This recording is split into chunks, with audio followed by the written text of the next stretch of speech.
Hi, welcome to Elizabeth Reads. We are still reading Jemima Small versus the Universe by Tamsin Winters. We are presently on chapter 39, Human Bowling. The next morning was Friday, and my arm was practically dead from the amount of times Miki had squeezed it on the way to form while shouting, "You're going to be on TV!" Lottie didn't look up as I walked in, but Mr. Nelson greeted us wearing a cagoule and wellies over his suit.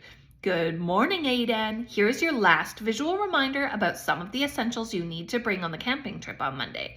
There's always someone who forgets to bring their underpants." Everyone laughed. "And I think we all know who that's likely to be." Everyone looked at Caleb, who looked confused. I was officially dreading going camping. The only good thing about being in the middle of nowhere was the sky. I'd be able to see planets, distant galaxies, nebula clouds, probably even some meteors burning up that looked like shooting stars. Maybe it was worth stepping in a few cowpats for that. I looked over at Lottie, as long as I watched out for the biggest cowpat of them all. Mr. Nelson handed out a camping-themed word search, and I was just highlighting excitement and telling Miki why that shouldn't be on a word search about camping when Mrs. Savage walked in. "Good morning, Mr. Nelson. Good morning, Aiden. What a joy to see such a busy class." Mr. Nelson made us all say good morning to her like we were in primary school. I noticed her eyes resting on me. "I've popped in to say an enormous congratulations to Jemima. Stand up. Come on, don't be shy." I slowly pushed out my chair and pulled my blazer around my stomach. My cheeks felt hot as I stood in front of Mr. Nelson's desk and Mrs. Savage cleared her throat. "8N, I am extremely delighted to tell you that Jemima has won a place representing Clifton Academy on Brainiacs." She started clapping, and everyone in my class joined in. Mr. Nelson gave me a double handshake, and Miki whooped, and Afzal cheered, and Erin gave me a one-person standing ovation, and Alina beamed at me. Lottie clapped loudly and said, "Well done, Jemima. She only beat me by 3 points." She had a smile the width of the equator plastered on her face. I tried to smile back, but it was like my face was allergic to her. I looked behind me at the collage of camping pictures Mr. Nelson had put on the screen and thought about what Alina had said after PE. Could Lottie really come up with something worse than Camp Go Wild itself? At lunchtime, gray cumulonimbus clouds were gathered in the sky, pelting everyone with fat blobs of rain. I walked quickly to the sports hall, sheltering under my physics textbook. Inside, Gina was pumping up a giant beach ball. "Jemima," she said, "oh my goodness, congratulations on Brainiacs. I was thrilled when your dad told me the news." Thanks," I said, wiping my dripping textbook with a tissue. "My dad didn't have to phone you about it." "Don't be silly, I'm so excited for you." "No way," Brandon shouted as he strode in. He patted the giant beach ball as if checking it was real. "We're zorbing." "Not zorbing, Brandon," Gina said, pushing in the stopper. She began spinning the ball around expertly with her hands. "But it will be fun." "Lame," Brandon said, then immediately apologized. "Right, find a space, everyone." Gina ran over and handed each of us a blindfold. "I don't want to make it too easy for you." I looked at the giant orange ball rolling around on its axis. "We could be killed," I said quietly to Heidi, but my voice echoed down the sports hall and Gina smiled at me. "It's not going to kill you, Jemima. It only weighs a few kilos." Maybe Gina hadn't heard of Newton's laws of motion or noticed Brandon warming himself up like he was about to enter a boxing ring. I put on my blindfold and surrendered myself to my fate. At least if I was seriously injured, I'd get out of the camping trip. Brandon shouted, "Human bowling!" I pulled my blindfold off. "See?" "Yeah, tell him, miss," Maya added. Gina laughed. "I'll keep an eye on Brandon. Don't worry." I sighed and fastened my blindfold back up while Gina explained the rules. It was basically a giant game of blind catch. If I ended up needing facial surgery, then I was definitely suing the school and Brandon Taylor. Gina shouted, "Go!" and I heard the ball bouncing towards me, the squeak of my trainers on the floor, the thump of my heart. It totally felt like human bowling. I put out my arms and prayed. "Yes, you got it, Jemima," Gina shouted, and I think I actually heard her smile.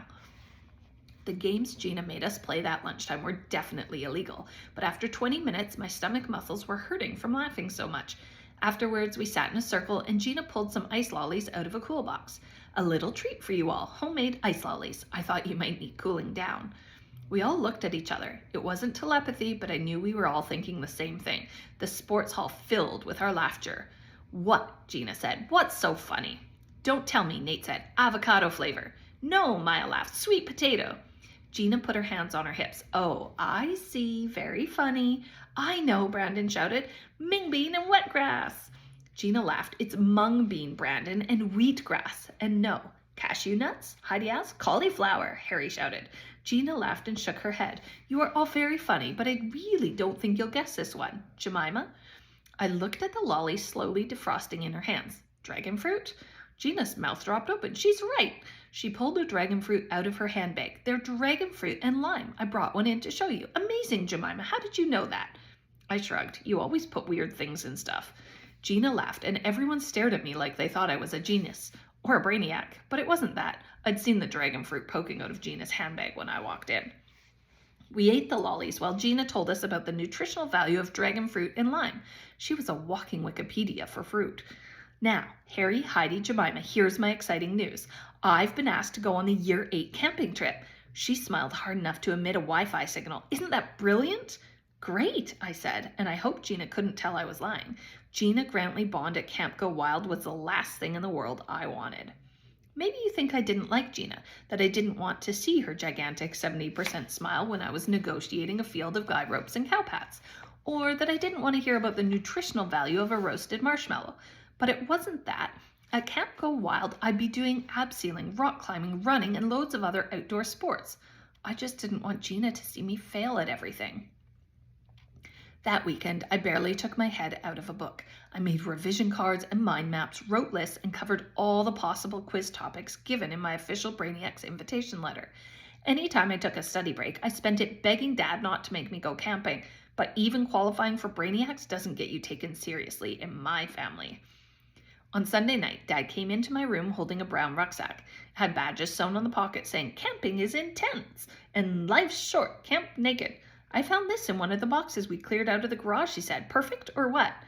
If your definition of perfect is me dying of humiliation, then yeah. Dad actually laughed. Hermione jumped off my bed and started sniffing the rucksack. Even the cat could tell there was something wrong with it. I pointed to the camp naked badge. You can't be serious. Oh, lighten up. It's only a joke. No one will even notice. I'm not buying a brand new rucksack just for one camping trip. Dad unzipped it, and I'm pretty sure a moth flew out. They don't make rucksacks like this anymore. There's a good reason for that. I'm going to be the laughingstock of Year 8. Where's the rucksack Jasper took when he went? Yes, good question. In fact, it's probably still at Camp Go Wild. That Brandon Taylor threw it in the lake, apparently. Anyway, this one's far sturdier. I can't believe I almost dumped this at the tip. That would have been a real tragedy. I looked through the camping stuff he was bringing in from the landing, wondering if my life could get any worse. Aha! Here they are! Dad held up 2 waterproof trouser legs, the color of desert camouflage. My old gaiters! These bad boys will keep your legs dry when you're wading through the river. I won't be wading. I picked up the Camp Go Wild brochure to double check. It doesn't say anything about wading or army issue gaiters. The only thing we're doing on the river is kayaking, which is the main reason I'm hoping to get abducted by aliens tonight. Jemima, Dad said, it won't be that bad. But if it's anything like the camping trips I remember from school, you won't stay in the kayak very long. That's when these beauties will come in handy. I picture trying to get in a kayak like the one in the Camp Go Wild brochure. I imagine it wobbling and tipping over and splashing into freezing cold water wearing my dad's gaiters and probably catching Wheals disease while my whole year laughed at me. Do I really have to go? Can't I stay here and revise for Brainiacs instead? That's more important than camping. The show's only 2 weeks away. I can't risk serious injury. Dad smiled. You'll have a good time once you're there. You don't want to be the only one in your whole year not going. I wouldn't be. Jennifer Simons in Mickey's math class isn't going. Dad thought for a moment. Isn't she the one who just had her appendix out? I sighed. Why did I always tell Dad stuff like that? So, I'll leave you to pack. Oh, and don't forget your swimsuit. My swimsuit? My skin went cold as though I'd been submerged in icy water. Yeah, for under your wetsuit for the games in the lake. But it says on the website they don't do swimming in the lake in October. Only if the temperature's dropped, which it hasn't. Mr. Nelson's email said that the first activity is water polo. I thought you knew. What? I could not imagine anything worse than wearing a wetsuit in front of my entire year. Even getting Wheals disease would be better than that. Please don't make me go. Jemima, Dad said, kneeling next to me on the floor, you've got to stop worrying about this weight thing. Heidi and Harry will be there, won't they? And Miki and Gina? I nodded. I'm telling you, everyone will be so excited to be there, no one will give you a second glance. Maybe I could take a t-shirt to wear over my wetsuit, and maybe Dad's gaiters to cover my legs. Hippocrates knew what he was talking about when he said desperate times call for desperate measures. It looks like a beautiful lake, Dad said. It will be wonderful. They do it in all the Scandinavian countries, and look how healthy they are. If I was going, I don't think I'd bother with any swimwear at all. There's nothing quite like swimming in the nude. Dad! I put my hands over my face. Jasper shouted, gross! From across the landing. Dad laughed. You'll have so much fun, you'll come back wondering why you made such a fuss about it. If I come back, I said. We're foraging for our own food. I might accidentally eat poisonous mushrooms. Jemima, don't eat poisonous mushrooms just to get out of swimming.